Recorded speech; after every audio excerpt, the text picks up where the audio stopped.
Everyone, আজ তোমাদের সাথে শেয়ার করব একটি দুর্দান্ত জিনিস। কি জানো? হাত পাখা। হ্যাঁ, আজকালের দিনেও কি হাত পাখা ইউজ করি? এটা অনেকেই জিজ্ঞেস করবে। হ্যাঁ, করতে হবে, কারণ যেই হারে ইলেকট্রিসিটি যায়, বিল তো ঠিকই আসে, কিন্তু ইলেকট্রিসিটি যে কোথায় যায় জানি না। তাই আমি বানিয়ে নিয়েছিলাম হাত পাখা আমার জন্য না, গোপোষণার জন্য। ওরও তো বেচারা অনেক গরম লাগে, তাই না?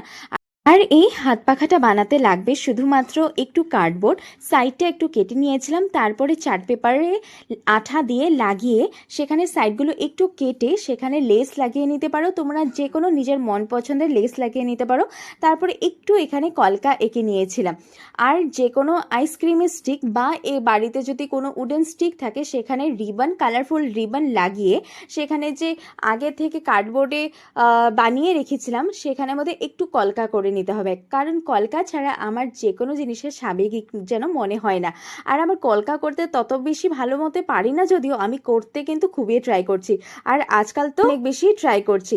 তারপরে ভালো করে কলকা এঁকে সাইডে আঠা দিয়ে লাগিয়ে নিতে হবে। দেখো বাস কত ঝটপট আমি বানিয়ে নিয়েছি হাত পাখা। আর একটা বানিয়ে দুটো বানিয়েছি। আর এই হাত পাখাগুলো তোমরা যে কোনো সাইজে কিন্তু বানিয়ে নিতে পারো। তো দেখে তোমাদের কেমন লেগেছে বলো তো তোমরা এবার। আর দেখা হবে আবার আগামী ভিডিওতে। রাধে রাধে।